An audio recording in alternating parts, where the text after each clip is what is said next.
इतिहास पूर्वपरीक्षेचा जो इतिहास हा जो घटक आहे, पूर्वपरीक्षेमध्ये सिलेबसमध्ये त्याच्या एका वाक्यामध्ये तो सिलेबस दिलेला आहे.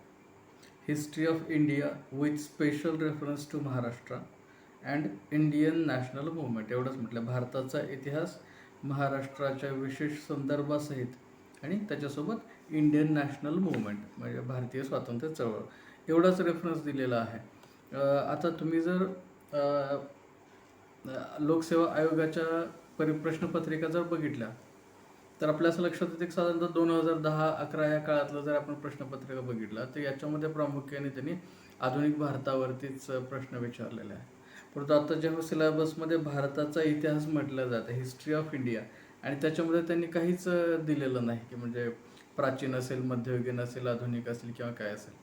मग अशा परिस्थितीमध्ये आपण आपण काय करू शकतो, तर आपण मागील प्रश्नपत्रिका बघू शकतो. मागील प्रश्नपत्रिका जर तुम्ही मागे 2018 पासूनच्या बघितल्या, 18, 19, 20, 21, तर याच्यामध्ये लोकसेवा आयोगाने प्राचीन भारताच्या इतिहासावरती पण प्रश्न विचारलेले आहेत, मध्ययुगीनवरती पण प्रश्न विचारलेले आहेत आणि आधुनिकवरती पण प्रश्न विचारलेले आहेत. मग आता याचा अर्थ असा होतो की या तिन्ही काळांचा आपल्याला अभ्यास करणं गरजेचं आहे.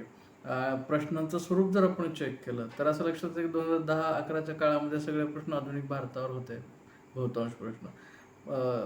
परंतु या 4 वर्षातला जर प्रश्नपत्रिका बघितला तर साधारणतः 15 प्रश्न इतिहासाचे जे विचारले जातात, 100 प्रश्नांच्या पैकी 15 प्रश्न इतिहासावरती विचारले जातात आणि याच्यातले 7 ते 8 प्रश्न हे आधुनिक भारताच्या इतिहासावरती विचारले गेले.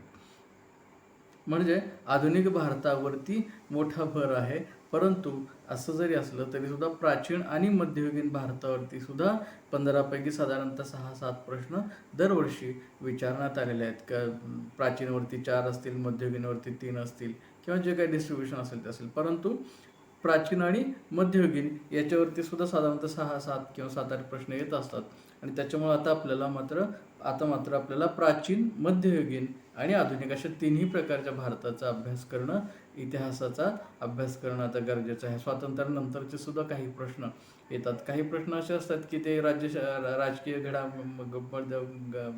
म्हणजे राजकीय व्यवस्थेमध्ये विचारला आहे की इतिहासात विचारला असं कळू शकत नाही, कारण बाउंड्री एक बऱ्याच वेळा क्लिअर नसते. बरोबर. तर असं काही प्रश्न असतात म्हणजे अमुक समजा संविधानाच्या संदर्भातली एखादी घडामोड आहे तर ती कधी झाली. समजा की मूलभूत अधिकार जो आहे याच्यातून संपत्तीचा अधिकार काढला, तो कधी काढला, असा पद्धतीचा प्रश्न आहे. तर 44व्या घटना दुरुस्तीने आपण काढला 78 साली. महाइतिहासातला प्रश्न आहे का राज्यशास्त्रातला आहे, असा प्रश्न पडू शकतो. परंतु दोन्हीकडे कुठलाही असलं तरी आपण ते अभ्यास करणं महत्त्वाचं आहे. अशा बाउंड्रीचे काही प्रश्न असू शकतात, आपल्याला ते बायफर्गेट करता येणार नाही, परंतु आपल्याला त्यांचा तो अभ्यास करणं भाग आहे. ठीक आहे. आपल्याला काही फरक पडत नव्हतं इतिहासातून विचारला की राज्यशास्त्रातून विचारला. आता आपण पुस्तकांचं जर बघितलं तर इंडिया स्ट्रगल फॉर इंडिपेंडन्स आहे, इंडिया आफ्टर इंडिपेंडन्स आहे, आधुनिक भारताचा इतिहास आहे, प्राचीन भारताचा इतिहास आहे. चांगले चांगले लेखक आहेत हे.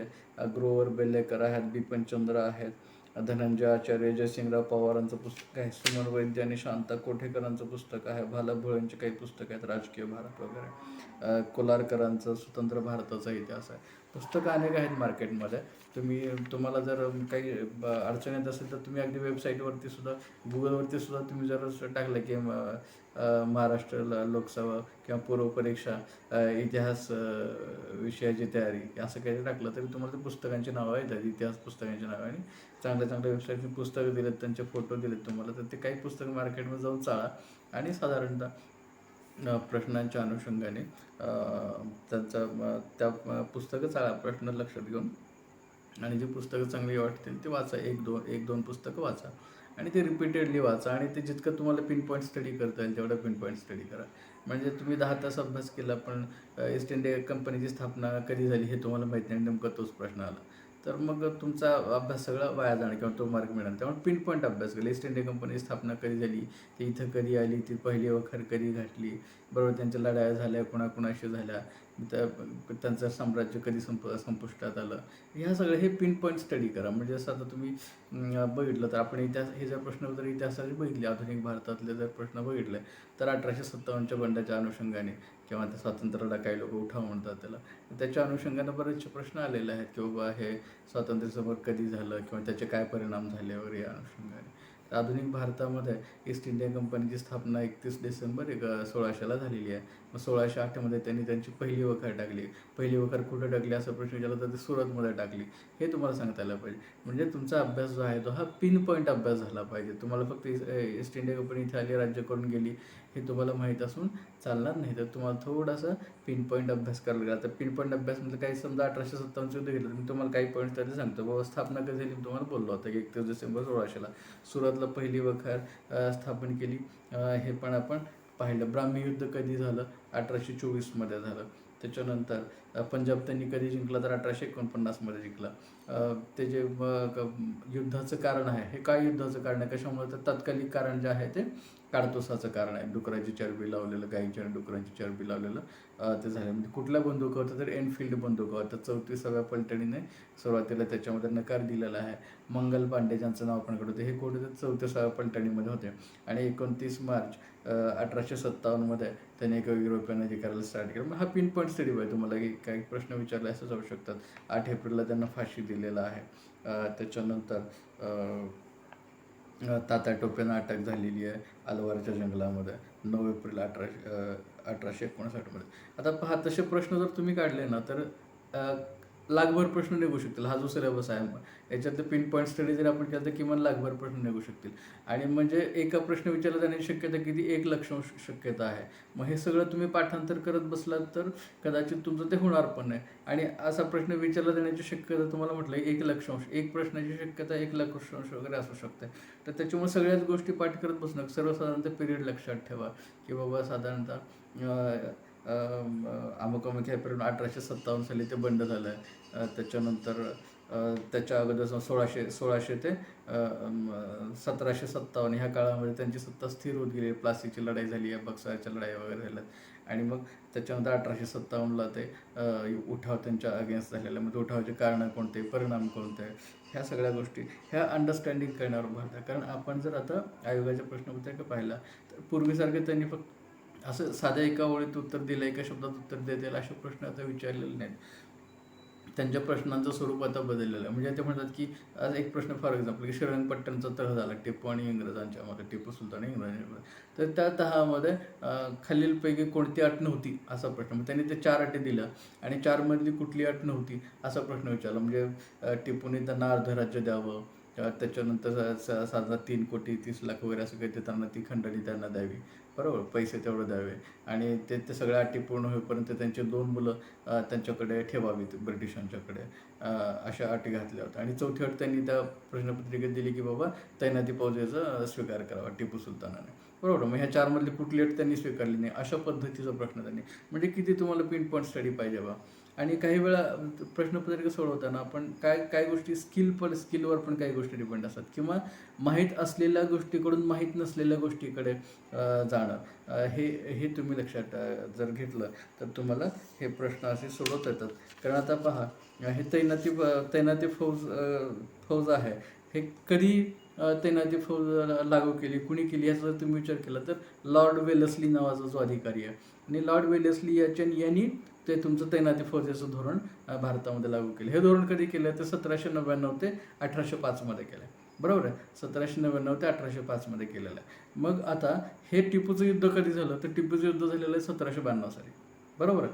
म्हणजे जर तुम्हाला हे माहीत असेल की टिपूचं युद्ध इंग्रजांशी 1792ला झालं, तो तह 1792चा आहे आणि तैनाती फौज 1799 पासून दिली, याचा अर्थ तैनाती फौजेचा स्वीकार हा मुद्दा त्याच्यातला नसणार आहे, ही गोष्ट तुम्हाला करता आहे. म्हणजे तुमचा अभ्यास आणि प्लस काही गोष्टी म्हणजे ज्या माहीत आहेत त्याच्यावरून माहीत नसलेल्या गोष्टींच्याकडे जाणं, हे सुद्धा पॉसिबल होतं. पण याच्यासाठी सुद्धा तुम्हाला बाकीच्या गोष्टी सगळ्या माहिती आहे. कारण त्यांनी जर पुन्हा दोन बरोबर 2 चूक असा ऑप्शन दिला तर तुम्हाला येणार नाही. मात्र एखादा ऑप्शन कुठला तरी दिला तर तो कुठला ते तुम्हाला सांगता येऊ शकेल. म्हणजे अशा पद्धतीनं अभ्यास करताना थोडासा पिन पॉईंट अभ्यास करा. 1857चा हा जो उठाव आहे, हा उठाव म्हणजे अंडरस्टँड करून घ्या. म्हणजे काही लोक असं म्हणतात की हा उत्तरेकडील राज्यांचा उठाव आहे, 1857चा जो उठाव झाला. कशामुळे म्हणतात उत्तरेकडील राज्याचा, तर त्याच्यात सामील झालेले जे लोक आहेत किंवा कोण आहे, ते नानासाहेब पेशवे आहे, बहादूर शाह आहे, बरोबर, त्याला बहादूर शहाला तयार केलेलं आहे. त्याच्यानंतर झाशीची राणी वगैरे आहेत, बरोबर, हे लोक आहेत. मग हे सर्वसाधारणचं लोकेशन जर आपण चेक केलं इतिहासामध्ये, तर असं दिसतं की साधारणतः उत्तर भारतातलं हे संस्थानं वगैरे मॅक्झिमम, दक्षिण भारतातले फार कमी. नानासाहेब पेशवे हा महाराष्ट्रातला आहे. परंतु मग काही लोकांचं असं म्हणणं की हे वैयक्तिकरणासाठी बरेचसे लोक आले. काही लेखक असं म्हणतात की झाशीची राणी उशिरा सामील झाली, कारण तिचं जर राज्य खालचं झाल्यावर ती उठावात सामील झाली, असे काही लोक म्हणतात. आणि लोकेशन्स आपण पाहिले तर मैसूर, मद्रास, केरळ, तसंच उत्तरेकडील राजपुताना, पंजाब, नेपाळ आणि बंगाल हा जो भाग आहे, हा भाग उठावामध्ये सामील झालेला दिसत नाही. शीख लोक सुद्धा आहे, हे सुद्धा इंग्रजांशी एकनिष्ठ राहिलेले आहेत. त्याच्यानंतर शिंदे, होळकर, हैदराबादचा दिवाण सालार जंग, तर हे लोक ब्रिटिशांच्या सोबत राहिलेले आहेत. आणि त्याच्यातून मग हा उठाव जो आहे तो उत्तरेकडील लोकांचाच उठाव अशा पद्धतीचं चित्र काय निर्माण झालेलं आहे. उठावाला अपयश कशामुळं आलं, याच्यामध्ये नेता नाही, कार्यक्रम नाही, एकसूत्रता नाही, हे दिसतं. 31 मेला उठाव करायचा होता, परंतु मंगल पांड्यांनी 29 मार्चलाच ती गोळी घातली. त्याच्यामुळे मग 2-1 महिने साधारणतः हा उठाव अगोदर सुरू केला गेला किंवा करावा लागला, आणि त्याच्यातून सुद्धा अपयश आलं, असं सुद्धा काही लोकांचं म्हणणं आहे, बरोबर. हे अशा बऱ्याचशा गोष्टी. क्रिमियन युद्ध त्यावेळी झालं होतं, अफगाणिस्तान युद्ध ज्याला म्हणतो आपण, रशिया विरुद्धचे, त्याच्यामध्ये इंग्रजांना विजय मिळाला, त्यामुळे त्यांना सवलत मिळाली. अशा पद्धतीची काही कारणं त्याच्यामध्ये सांगितली जातात. पण ह्या सगळ्या गोष्टी आपण व्यवस्थित बारकाईनं हे केलं पाहिजे. अजीमुल्ला, रंगो बापूजी अशी काय नावं आहेत, पात्र ही नावं कोणाची आहेत, कोण आहेत हे लोक, हे आपण हे केलं पाहिजे, पाहिलं पाहिजे. हे जे तनखे वगैरे राजांचे बंद होते, त्यावेळी आपल्याकडे जे राजे जे आहेत, संस्थानिक आहेत, त्यांचे तनखे चालू करण्यासाठी, वाढवून घेण्यासाठी ब्रिटिशांच्याकडे आपलं प्रतिनिधी पाठवायचे. त्यांची नावं कोणकोणती आहेत वगैरे, ह्याचा प्रश्न आपण लक्षात घेतले पाहिजे. डलहौसी नाव आहे, वेलस्ली नाव आहे. डलहौसीनं काय केलं, तर डलहौसीनं खालसा धोरण राबवलेलं आहे. त्यांनी साधारणतः 1852मध्ये ब्रह्मदेश विलीन केलेलं आहे आपल्यामध्ये. 1854ला शिखांचा पराभव केलेला आहे. 1853ला नागपूरचा राजाने पुत्र एक मरण पावला, त्याचं राज्य घेतलेलं आहे. झाशीची राणी विधवा झाली, तिचं खालसा केलेला आहे. तर त्याच्यानंतर वराड प्रांतातली जी थकबाकी आहे तैनाती फौजेची, ती राहिल्यामुळं त्यांनी वराडचा प्रांत निजामाकडून घेतलेला आहे. अवध राज्य खालचं केलं गैरकारभारासाठी. ह्या सगळ्या गोष्टी आपण इथे लक्षात घेतल्या पाहिजे. म्हणजे तैनाती फौज ही आधी आहे आणि त्याच्यानंतर खालसा धोरण आहे. तैनाती फौज 1799 ते 1805 ह्या काळातलं आहे, आणि डलहौसीचं धोरण जे आहे ते 1850च्या आसपास आहे. मग त्याच्यानंतर बाजीराव दुसरा, याचा आपण तो दत्तक पुत्र जो आहे नाना पेशवे, त्याचा वारसा हक्क नामंजूर करून ते त्याचं राज्य, त्याचं 8 लाख तनखा बंद केलेला आहे, वारसा हक्क नामंजूर केला आहे. तर या सगळ्या गोष्टी आपण बारकाईनं थोड्याशा अभ्यास केला पाहिजे. भारत मातेचे दूध दुसरे बाहेरचे लोक पित आहेत, आणि भारतातली त्याची भारत मातेची लेकरं मात्र उपाशी आहेत, अशा स्वरूपाचं एक स्टेटमेंट आहे. हे कोणी केलं, अशा स्वरूपाचा प्रश्न विचारला जाऊ शकतो. ईश्वरी प्रसाद नावाचा तो एक लेखक आहे, त्यांनी तसं म्हटलेलं आहे. त्याच्यानंतर उठावाच्या कारणामध्ये 1813चा कायदा, 1856चा कायदा, हे कोणते आहेत हे आपण लक्षात घेतलं पाहिजे. 1813चा जो कायदा आहे याच्याने ख्रिश्चन धर्म प्रसाराची परवानगी मिळालेली कृष्णांना, आणि 1856चा जो कायदा आहे त्याच्यामुळे काय झालेलं आहे, तर धर्मांतरित लोक जे आहेत तर त्यांचा मालमत्तेचा हक्क आहे तो अबाधित ठेवण्याचं काम त्यांनी केलेलं आहे. म्हणजे याच्यातून धर्मांतराला चालना देण्याचं काम ब्रिटिश लोक करतात, अशा पद्धतीची एक भावना पसरलेली आहे. ह्या सगळ्या अशा गोष्टी आपण काही बारकाईने थोडेसे पिन पॉईंट्स करून लक्षात घेतलं पाहिजे. अजीमुल्ला खान आणि रंगो बापूजी मगाशी नाव मी सांगितले. अजीमुल्ला खान हा नाना पेशव्याचा वकील आहे, आणि रंगो बापूजी हा छत्रपतींचा वकील आहे. ठीक आहे, सातारचे छत्रपती त्यांचा होता. ठीक आहे. ह्या 1857च्या परिणामामध्ये कंपनी सरकारचा शेवट झालेला आहे, त्याच्यातून आणि ब्रिटिश सरकारकडे सत्ता आलेली आहे. राणीचा जाहीरनामा आता प्रकाशित झालेला आहे, आणि इथून पुढे आम्ही तुमच्या कारभारामध्ये किंवा तुमच्या धर्मामध्ये, तुमच्या बाकीच्या इतर सामाजिक गोष्टींमध्ये आम्ही लक्ष घालणार नाही, अशा पद्धतीचं आश्वासन राणीनं दिलेलं आहे. 1 नोव्हेंबर 1858ला लॉर्ड कॅनिंगने हा जाहीरनामा वाचून टाकला. म्हणजे 1857च्या युद्धाचे परिणाम खालीलपैकी कोणता परिणाम नाही, अशा पद्धतीचा प्रश्न येऊ शकतो. मग अशा केसमध्ये तुम्हाला हे डिटेल माहीत पाहिजे की बाबा ते कंपनी सरकारचं तिथे शेवट झालेलं आहे, राणीच्या हातात कारभार आलेला आहे, कारभाराचं एकत्रीकरण झालेलं आहे, भारत मंत्री आणि इंडिया कौन्सिल तिथं स्थापन झालेले आहे, ब्रिटिश सैनिकांचं भारतीय सैनिकांशी प्रमाण 1:2 अशा पद्धतीनं वाढवलेलं आहे, जातवार पलटणी स्थापन केलेलं आहे, संपर्क जनतेशी त्यांचा येणार नाही हे पाहिलेलं आहे, दहशत वाढवलेली आहे. आणि ह्या सगळ्या गोष्टीनंतर की बाबा आता आपलं काही इंग्रजांच्या पुढं सशस्त्र लढाईमध्ये काही टिकावं लागत नाही हे लक्षात घेतल्यानंतर भारतीय नेते मंडळी जी आहे ही सनदशील मार्गाकडे, लोकशाहीवादी मार्गाकडे झुकलेली आहे. तर हे 1857चे परिणाम आहेत. हे अशा गोष्टी तुम्हाला व्यवस्थित अंडरस्टँड कराव्या लागतील, लक्षात घ्याव्या लागतील.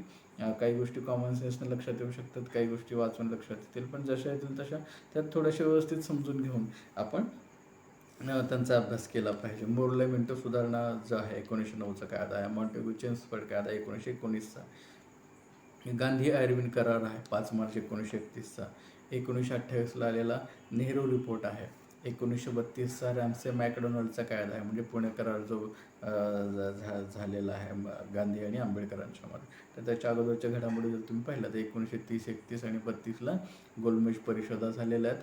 आणि या गोलमेज परिषदानंतर एक श्वेतपत्रिका सॅम्युएल होर यांनी काढलेली आहे, त्याच्या आधारे 1935चा कायदा बनलेला आहे, बरोबर. तर ह्या दरम्यान 1932 ते 35च्या दरम्यान पुणे करार झालेला आहे 24 सप्टेंबर 1932. तर काही गोष्टी तुम्ही लक्षात ठेवताना एकमेकांशी लिंकिंग सुद्धा करू शकता. कारण महात्मा फुलेंचा सत्यशोधक समाज आहे, म्हणजे त्या समाज सुधारकांच्यावरती सुद्धा प्रश्न भरपूर विचारलेले आहेत इतिहासामध्ये, ते आपण नंतर पाहू त्याच्यामध्ये डिटेल्स, कारण ते सुद्धा वास्ट आहे तसं विचार केला तर. पण तो जो त्यांचा सत्यशोधक समाज तो 24 सप्टेंबरचाच आहे, बरोबर. 24 सप्टेंबर 1873 हे सत्यशोधक समाजाचा स्थापने दिवस आहे. मग ते 24 सप्टेंबर हे 24 सप्टेंबर एकच दिवस आहे. असे काही लिंक्स तुम्ही इस्टॅब्लिश करू शकता.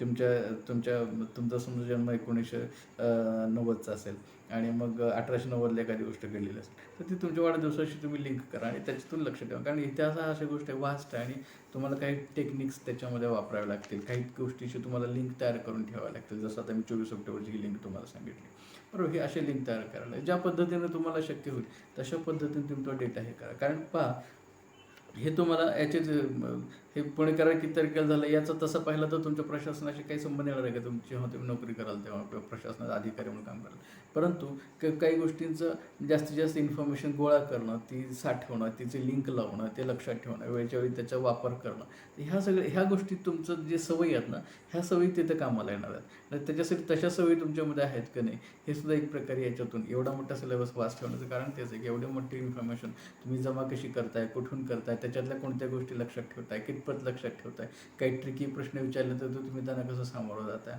कारण सगळ्याच प्रश्नांची उत्तरं काही तुम्हाला पुस्तकामध्ये शोधून मिळणार, काही पुस्तकांची उत्तरं तुम्ही वाचलेलं 2-3 पुस्तकामध्ये सापडणार नाहीत. मग तशा गोष्टीसुद्धा काही मगाशी मी जसं तुम्हाला सांगितले की बाबा ते तैनाती फौजेस टिपू सुलतानाच्या तहामध्ये तैनाती फौजेस मुद्दा त्यांनी टाकला. मग हा ट्रिकी प्रश्न एक प्रकारचा, कारण सगळ्या गोष्टी लक्षात तर राहणार नाही. पण जर तुम्ही ठरवलं तर तुम्हाला ही गोष्ट त्याच्यातून जर व्यवस्थित तुमचा अभ्यास असेल आणि व्यवस्थित तुम्हाला विचार करायची सवय असेल, लिंक लावण्याची सवय असेल, तुम्हाला काही कन्क्लुजन काढण्याची जर तुमच्याकडे क्षमता असेल तर तुम्ही अशा पद्धतीने कन्क्लुजन काढू शकता की हा तर 1792चा आहे, तैनाती फौज 1799ला, त्यामुळे हे अजिबात नसणार आहे. तर हे कन्क्लुजन तुम्ही काढण्याची कपॅसिटी तुमच्यामध्ये आहे की नाही. तर अशा गोष्टी आपण चेक करू शकतो. त्यामुळे ह्या गोष्टी तुमचा व्यवस्थित अभ्यास करा. 1935चा जो कायदा आहे त्याच्यामध्ये काय 1935च्या कायद्याने काय झालं तर सम्राटाचे प्रभुत्व मान्य केलेलं आहे. गव्हर्नर आणि गव्हर्नर जनरल यांना अधिकार दिले. गव्हर्नर जनरल हा केंद्रामध्ये आणि गव्हर्नर हा प्रांतामध्ये. संघराज्य जे स्थापन झालं हे 1935ला आपण स्थापन केलं आणि ह्याची कंटिन्युटी आपण परत 1950च्या आपलं भारतीय संविधान बऱ्याचशा गोष्टी आपण कंटिन्यू केल्या, परंतु त्यांना योग्य स्वरूप दिलं, अधिक व्यापक स्वरूप दिलं, अधिक करेक्ट स्वरूप दिलं आणि ज्या काही छोट्या मोठ्या गोष्टी असतील त्या करेक्ट करत ज्या उपयोगाच्या गोष्टी आहेत त्या ठेवल्या, ज्या नको त्या गोष्टी काढून टाकल्या, ज्या अधिकच्या गोष्टी काही पाहिजे असतील त्या आपण ॲड केल्या. अशा पद्धतीनं आपण गेलेलो आहे. केंद्र, राज्य आणि समवर्ती सूची ही सुद्धा भारतीय संविधानात आहे, पण याची सुद्धा सुरुवात 1935 पासूनच झालेली आहे.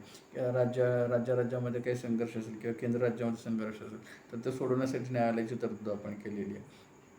कायदे मंडळावर गव्हर्नर जनरलचं नियंत्रण निर्माण केलेलं आहे. प्रांतांना दिलेली आहे. आणि मताधिकाराचा विस्तार 10% केला आहे. 1935च्या कायद्यामध्ये 10%पर्यंत मताधिकार होता. आपण 1950ला 100% केला. सगळ्याच लोकांना सगळ्या प्रौढ लोकांना मताचा अधिकार दिले. तर अशा महत्त्वाच्या गोष्टी ज्या आहेत. त्याच्यानंतर सल्लागार मंडळ आपण 1935च्या कायद्याने स्थापन केलं भारत मंदिरासाठी. ब्रह्मदेश वेगळा केलेला आहे. सिंध ओरिसाचे नवे प्रांत आपण हे केले आहेत. आणि कायदा बदलण्याचा जो अधिकार आहे हा ब्रिटिश पार्लमेंटला, म्हणजे भारतीय पार्लमेंटला अधिकार, भारतीय कायदा मंडळाला तो अधिकार नाही, ब्रिटिश पार्लमेंटला कायदा बदलण्याचा अधिकार 1935च्या कायद्याने दिला. 1950 साली मात्र आपण त्यात मॉडिफिकेशन पूर्ण आपण सार्वभौमत्व आपण डिक्लेअर केलं आणि आपले सगळे कायदे आपण बनवणार, आपण बदलणार हे ठरवलेलं आहे. 1935च्या कायद्याबाबत 2 महत्त्वाच्या प्रतिक्रिया आहेत त्या आपण लक्षात घेऊया. नेहरूंची प्रतिक्रिया आहे की ही गुलामगिरीची नवी सनद आहे. म्हणजे एवढ्या सुधारणा आहेत 35च्या कायद्यामध्ये तरीसुद्धा नेहरू सॅटिस्फाईड नाही आहेत. ते म्हणतात की गुलामगिरीची नवी सनद आहे. आणि जिनांनी तर म्हटलं की हा सडलेला, निकृष्ट आणि अस्वीकारार्ह असा कायदा आहे. असं जरी असलं तरी आपण भारतीय संविधानाचा पाया म्हणून या कायद्याचाच वापर केलेला आहे. आणि त्या बेसमध्ये, कारण ते कायदेशीर पद्धतीने लागू झालेलं डॉक्युमेंट आहे बरोबर, कायदेशीर पद्धतीने भारतात. त्याच्यामध्ये ते बेस धरून आपण त्याच्यामध्ये काय मॉडिफिकेशन करायचं, काय गाळायचं, काय ठेवायचं हे आपण केलेलं आहे. तर ह्या 35च्या कायद्यानुसार प्रांतिक निवडणुका झालेल्या आहेत. त्याच्यानंतर 1939ला दुसरं महायुद्ध झालेलं आहे. 8 ऑगस्ट 1940ला ऑगस्ट घोषणा आलेली आहे. 1942ला चलेजाव घोषणा आलेली आहे. 1942मध्ये क्रिप्स मिशन आलं आहे. त्याच्यानंतर 43ला कॅबिनेट मिशन आलं आहे. त्यामधल्या काळामध्ये तुमचे आझाद हिंद फौज, सुभाषचंद्र बोस येतात, त्यांच्या आझाद हिंद सेना वगैरे ते सगळ्या गोष्टी आहेत. ते मोडाख्याने सर केलं अंदमान निकोबार, त्या द्वीपसमूहांना शहीद आणि स्वराज्य हे नाव दिलं बरोबर आहे. हे इम्फाळपर्यंत आले होते. म्हणजे त्या सगळ्या गोष्टी ज्या आहेत ते त्याच्या डिटेल्स आहेत. तर ह्या सगळ्या गोष्टी आपल्याला आधुनिक भारताच्या इतिहासामध्ये विचारात घ्यायचं आहे. तर तुम्ही जर प्रश्नपत्रिकांचा जर विचार केला आपण, आता हे एक मिनिट, प्रश्नपत्रिके आधी आपण हे घेऊया की अजून हे काँग्रेसची स्थापना वगैरे. आता हे फार मोठ्या गोष्टी आहेत. सगळे तुमचे महात्मा गांधी आहेत, तर सुभाषचंद्र बोस, पंडित जवाहरलाल नेहरू, राजा राममोहन राय, डॉक्टर आंबेडकर, महात्मा फुले, लोकमान्य टिळक, त्याच्यानंतर मग छोट्या आणि ते सार्वजनिक सभा वगैरे ज्या आहेत, ग बा जोशींची, त्याच्यानंतर मानव धर्म सभा आहे बरोबर, प्रार्थना समाज आहे बरोबर. ह्या सगळ्या गोष्टी, रामकृष्ण मिशन आहे स्वामी विवेकानंदाचं, ह्या सगळ्या गोष्टी सामाजिक सुधारणांच्या संदर्भामध्ये, तर त्यांचा सगळ्या तुम्हाला डिटेल स्टडी करावा लागणार आहे. त्याच्यामध्ये तुम्ही इतिहासाचं कुठले पुस्तक घेतलं त्याच्यामध्ये ही माहिती तुम्हाला मिळेल. नाहीतर 6वी ते 8वी इतिहासाची पुस्तकं आहेत. महाराष्ट्र स्टेट बोर्डाचे त्यांच्या मराठी आवृत्ती पण तुम्हाला PDF स्वरूपामध्ये वेबवर मिळतात. गुगलमध्ये तुम्ही जर टाकलं त्याच्यामध्ये Maharashtra state history 6th standard PDF वगैरे असं टाकलं त्याच्यामध्ये तुम्ही डाउनलोड करून घेतात. 11वीचा इतिहास एक घ्या, त्याच्यामध्ये प्राचीन भारताचा इतिहास व्यवस्थित आहे. आणि जर तुम्हाला इतर दुसरी पुस्तकं अवेलेबल असली मार्केटमधली ती विकत घ्या, जे तुम्हाला योग्य वाटेल त्या पद्धतीने करा. पण शेवटी तुम्हाला काय आहे, कुठली पुस्तकं वाचली, किती किमतीची वाचली, 10 वाचली का 15 वाचली, हे इम्पॉर्टंट ठरणार नाही. तुमच्या डोक्यामध्ये किती गोष्टी, तुमचं अंडरस्टँडिंग किती आहे, तुमचं मेमरी किती आहे, तुमच्या लक्षात किती त्या गोष्टी आहेत, आणि ज्या गोष्टी लक्षात नाहीत किंवा ज्या गोष्टी वाचलेल्या नाहीत त्या तुम्हाला कशा पद्धतीनं तुम्ही त्यांना टॅकल करताय. तर या सगळ्या गोष्टी त्याच्यामध्ये महत्त्वाच्या ठरणार आहेत बरोबर. हे 1857चं युद्ध बंड पाहिलं आपण. त्याच्यानंतर हे सगळ्यांनी घटनात्मकच्या त्या अनुषंगानं घडामोडी झालेल्या त्या राजकीयामध्ये काही थोड्या डिटेल्स आहेत त्या राजकीय ह्याच्यामध्ये येतील, आणि बाकीच्या गोष्टी इतिहासामध्ये येतील. याच्यासोबत तुम्हाला क्रांतिकारी चळवळींच्या संदर्भामध्ये सुद्धा याच्यात प्रश्न विचारले जातील. म्हणजे पंजाबमध्ये गुरुराम सिंगांची कुका चळवळ आहे. वासुदेव बळवंत फडक्यांचं तो लढा आहे 1845 ते 1883 या काळामध्ये त्यांनी दिलेला. त्याच्यानंतर प्लेगच्या संदर्भामध्ये हे जे रँडचा वगैरे चाफेकर बंधूंनी जे काय रँडला मारून टाकलेलं आहे. त्याच्यानंतर अनुशीलन समिती आहे. त्याच्यानंतर हे शांती घोष, सुनीती चौधरी, बीना दास बरोबर. त्याच्यानंतर खुदीराम बोस, प्रफुल्ल कुमार चाकी यांनी किंग्ज फोर्डवर गोळ्या झाडलेल्या आहेत बरोबर. ॲलन नावाच्या मॅजिस्ट्रेटवर हल्ला, बिपिनचंद्र पाल आणि तुमचे हे वीरेंद्र कुमार घोष आणि भूपेंद्र दत्त यांनी चाललेलं वंदे मातरम आणि बिपिनचंद्र पालांचं न्यू इंडिया. तर अशा पत्रांच्या मधून पण या गोष्टींसाठी काही एक प्रकारचं म्हणजे क्रांतिकार्याला अनुकूल अशा पद्धतीचे मेसेजेस म्हणा किंवा लेखन याच्यातून झालेलं तुम्हाला दिसतं. मदनलाल धिंगरा आहे, अनंत कान्हेरे आहेत, विदा सावरकर आहेत. सावरकरांनी तिथे मार्सेलिस बंदरामध्ये त्यांची उडी आहे. ती बोटीचं नाव मोरिया बेट आहे. मोरिया नावाची ते बोट आहे, बरोबर. ते हे त्याच्यानंतर ते पुढच्या काळामध्ये सावरकर हिंदू महासभेचे अध्यक्ष झालेले आहेत. ह्या सगळ्या बऱ्याचशा गोष्टी आहेत. काकोरीकर त्याच्यामध्ये आहे. सायमन कमिशनचा निषेधाला आला लजपतराय. सॉन्डर्सने त्यांना सॉन्डर्सने लाठी हल्ला केलेला आहे. मग सॉन्डर्सचा भगतसिंग आणि राजगुरूंनी त्याचा बदला घेतलेला आहे. ह्या सगळ्या गोष्टी आहेत. ओडवायर आहे त्याच्यामध्ये, उधमसिंग आहे. तर या सगळ्या गोष्टी तुम्हाला अभ्यासामध्ये कराव्या लागणार आहे. आता खरं हे इतकं वास्ट आहे की सगळंच तुम्हाला सांगणं शक्य नाही. तरीसुद्धा जे तुमचे क्वेश्चन पेपर्स आहेत त्याचं एक थोडक्यामध्ये अनालिसिस आपण या लेक्चरमध्ये बघू आणि मग पुढे आणखी आपल्याला इतर घटक बघायचे, ते घटक बघत आणखी रेट डिटेल्स आपल्याला बघता येतील. एक तुम्हाला सॅम्पलसाठी मी सांगतो, 2010ची जी परीक्षा आहे, पूर्वपरीक्षा, याच्यामध्ये काय प्रश्न विचारले आहेत बघा. म्हणजे प्रश्न कशा स्वरूपाचे विचारले जातात हे लक्षात घेतल्यानंतर तुमच्या अभ्यासाची डेप्थ तुम्हाला किती ठेवायची हे लक्षात येईल. आणि प्रश्न विचारलेले तुमच्या डोक्यात असतील तर अभ्यास करत असताना पण कुठल्या महत्त्वाचे मुद्दे लक्षात ठेवायचे, कुठल्या गोष्टीला इम्पॉर्टन्स द्यायचा नाही द्यायचा हे तुमच्या लक्षात येईल. हे बॉम्बे नेटिव्ह एज्युकेशन सोसायटी आहे, ती कोणी स्थापन केली हा प्रश्न आहे. जगन्नाथ शंकर शेट यांनी स्थापन केली आहे. भारतातील पहिला लोहमार्ग कधीचा आहे तर तो 1853 आहे. मुंबई आणि ठाणे. तुम्हाला असं प्रश्न विचारले की त्याच्या अनुषंगाने ॲडिशनल माहिती जमा करायची, म्हणजे तुमचा तो ॲडिशनल अभ्यास होऊन जाईल. कोणती समिती स्थानिक स्वराज्य संस्थांशी संबंधित नाही असा प्रश्न त्याने विचारलेला आहे. वसंतराव नाईक, वि. म. दांडेकर, पी. व्ही. पाटील आणि बोंगीरवार नावाची समिती आहे. तर याच्यातली वि. म. दांडेकर समिती स्थानिक स्वराज्य संस्थेशी संबंधित नाही आहे. वसंतराव नाईक 1960 साली आपण स्थापन केलेली आहे, महाराष्ट्राला स्वातंत्र्य मिळाल्यानंतर. त्याच्यानंतर पी. व्ही. पाटलांची 1984 आणि बोंगीरवारांची 1970. बोंगीरवार, पाटील आणि नाईक हे तिन्ही स्थानिक स्वराज्य संस्थांशी संबंधित आहेत. बळवंतराव मेहता केंद्राची समिती होती, त्यांनी स्थापन केल्यानंतर त्यांनी ते त्रिस्तरीय पंचायतला सांगितलं. महाराष्ट्रामध्ये ती कशा पद्धतीने लागू करायची हा प्रश्न समोर आला, तेव्हा आपण वसंतराव नाईक समिती स्थापन केली. आपल्याकडे जिल्हा बोर्ड वगैरे, लोकल बोर्ड वगैरे होते सुरुवातीला, बरोबर. तर त्याच्यामुळे आपण वसंतराव नाईकांची समिती नेमली होती. Industrial association of western India कोणी स्थापन केली हा प्रश्न आहे, तर तो रानडेंनी ती स्थापन केली आहे 1889 आहे. त्याच्यानंतर स्वराज्य, स्वदेशी, बहिष्कार आणि राष्ट्रीय शिक्षण ही कुणाची विचारप्रणाली आहे तर ही टिळकांची प्रणाली, हे सगळ्यांना माहिती आहे, बरोबर. त्याच्यानंतर पूर्वग्रह व अंधश्रद्धा विरुद्ध बंड म्हणजे विज्ञान असं कोण म्हणाला तर असं फ्रान्सिस बेकन म्हणालेलं आहे. पहिल्या राष्ट्रीय नियोजन समितीचे अध्यक्ष कोण होते तर पंडित जवाहरलाल नेहरू होते. ही कधीची आहे तर 1950ची आहे, बरोबर. गरिबी हटाव ही योजना कुठल्या याच्यात तर कुठल्या पंचवार्षिक योजनेत आहे असा प्रश्न आहे. पहा, म्हणजे तुम्हाला सगळ्या पंचवार्षिक योजनांचा अभ्यास करणं गरजेचं आहे. म्हणजे आता ह्याचा अभ्यास करायला खूप वास लागेल, मग 100% अभ्यास कदाचित तुम्हाला होणार नाही. मग त्यासाठी तुम्हाला काही ठोकताळे ठेवावे लागतील. काही गोष्टी, काही प्रश्न कदाचित अंदाजानं पण तुम्हाला उत्तर द्यावं लागतील, कारण सगळ्याच प्रश्नाचा अभ्यास काही तुमचा होणार नाही. कारण तुमच्या पंचवार्षिक योजनेचा अभ्यास करत बसला तरी तुमचा 2 दिवस जातील त्याच्यामध्ये, इतकं मोठं आहे ते. मग तुम्हाला तशा गोष्टीसाठी काही सिलेक्टेड अभ्यास करा. आणि दुसरी गोष्ट लक्षात घ्या की तुम्हाला आउट ऑफ मार्क इथं पाडणं अपेक्षित नाही. हे क्वालिफाईंग परीक्षा आहे, बरोबर. क्वालिफाईंग परीक्षा तुम्हाला साधारणतः 200 पैकी साधारणतः म्हणजे 100 प्रश्नापैकी कमीत कमी 75 ते 80 प्रश्न जरी आले तरी तुम्ही पास त्याच्यामध्ये होणार, पुढच्या स्टेजला जाणार आहात, बरोबर. किंवा 60 म्हणजे काय असेल जो काय निकाल लागेल तर, पण तुम्हाला क्वालिफाय व्हायचं. हे काय तुम्हाला आउट ऑफ मार्क गणितासारख्या याच्यात मिळवायचे. त्यामुळे अभ्यासाची पद्धती तुम्ही लक्षात ठेवा.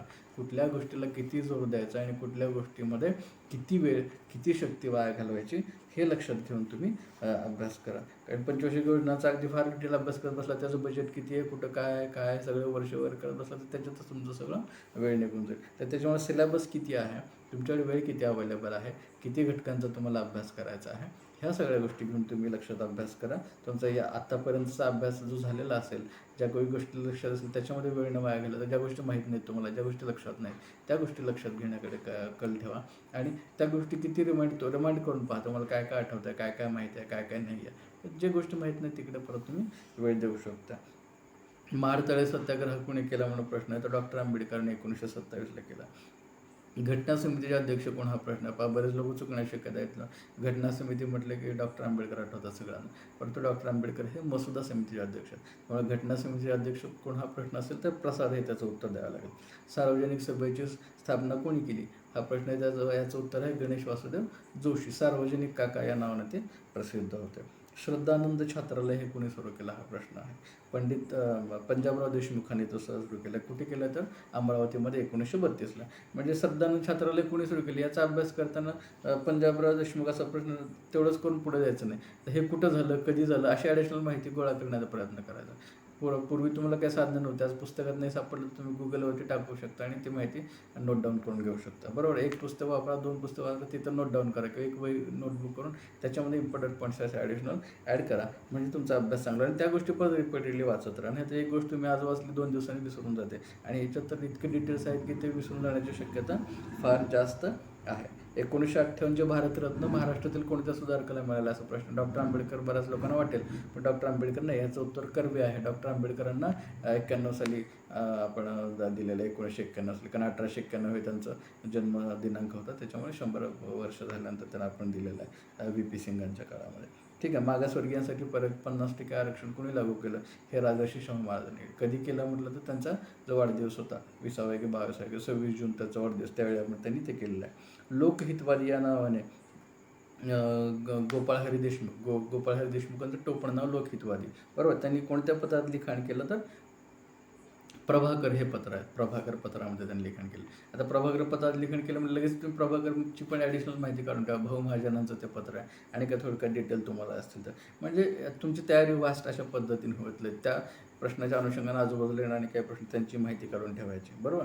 मालमत्तेचा मूलभूत अधिकार मग तुम्हाला बोललो आपण 44व्या घटना दुरुस्तीने आपण 1978 साली काढला. तर हे साधारणतः एक 14-15 प्रश्न 2010मध्ये विचारण्यात आलेले आहेत. 2011मध्ये कोणता प्रश्न तर 1857चा प्रश्न की तत्कालिक कारण कोणते, काडतूस, ह्याच्यामुळे 1857चं बंड झालं. ते स्थापनेची प्रेरणा, काँग्रेसच्या स्थापनेची प्रेरणा कोण होते, ॲलन ह्यूम होते. बरोबर. ॲलन ह्यूमने ते स्थापन केलं.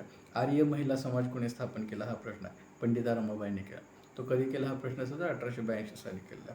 INTUC, Indian national trade union Congress, INTUC याच्यामध्ये स्थापना कोणाच्या प्रेरणा कोणाचे हे भेटलं आहे. बरं. पटेल, नेहरू, प्रसाद, गुलजारीलाल नंदा हे सगळे लोक त्याच्यामध्ये. ते गुलजारीलाल नंदा हे त्याचं उत्तर आहे. UGC स्थापना कधी झाली, 1956 साली झालेली आहे. Society for protection of Hindu religion हा कोणातर दामोदर आणि बाळकृष्ण चाफेकरांनी स्थापन केलेली आहे. सुधारक कोणाचा आहे, गोपाळ गणेश आगरकरांचा आहे. मानव धर्म सभेचे संस्थापक कोण आहे, दादोबा पांडुरंग आहेत. बरोबर. दादोबा पांडुरंग तरखडकर.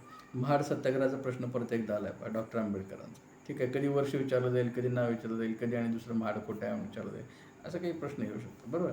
समाज स्वास्थ्य हे मासिक पत्र कोणी सुरू केले तर ते रधू कर्वेंनी केलेलं आहे. डिप्रेस्ड क्लासेस मिशन कोणी चालवलं तर वीरा शिंदेनी चालवलं. हंटर कमिशन समोर महात्मा फुलेंनी कोणती मागणी मागितली असा प्रश्न आहे. पहा, त्यांनी तो 2-3 दिलेल्या आहेत मागण्या. तर त्याच्यामध्ये तुम्हाला निवडत म्हणजे हा अभ्यास थोडा डिटेल पाहिजे. काही ठिकाणी तुम्हाला काही प्रश्न तुम्हाला वरवरच्या अभ्यासाने सोडवता येतील, काही प्रश्नांची तुम्हाला माहिती डिटेल लागेल. कारण महात्मा फुलेंनी त्याचे उच्च शिक्षण, प्राथमिक शिक्षण वगैरे असं त्यांनी पर्याय त्याच्यात दिलेला आहे. पण त्याच्यातलं खरं उत्तर हे आहे की त्यांनी सक्तीच्या आणि मोफत प्राथमिक शिक्षणाची मागणी केलेली आहे. सक्तीचं आणि मोफत प्राथमिक शिक्षण हे त्याचं करेक्ट उत्तर आहे. म्हणजे काही ठिकाणी तुम्हाला अतिशय डिटेल आणि पिन पॉईंट ज्याला म्हणता येईल अशा पद्धतीचा हे करता येईल. आता ह्याच्यामध्ये परत 2018ची प्रश्नपत्रिका आहे 19-20. ह्याच्यात जर तुम्ही बघितला तर ह्या 18 ते 21 ह्याच्यामध्ये तुम्हाला प्राचीन आणि मध्ययुगीन भारतावरती सुद्धा मोठ्या प्रमाणात भर दिला. आता हे आपण 10-11ची प्रश्नपत्रिका जर बघितला त्याच्यामध्ये प्राचीन आणि मध्ययुगीन भारतावरती फार काही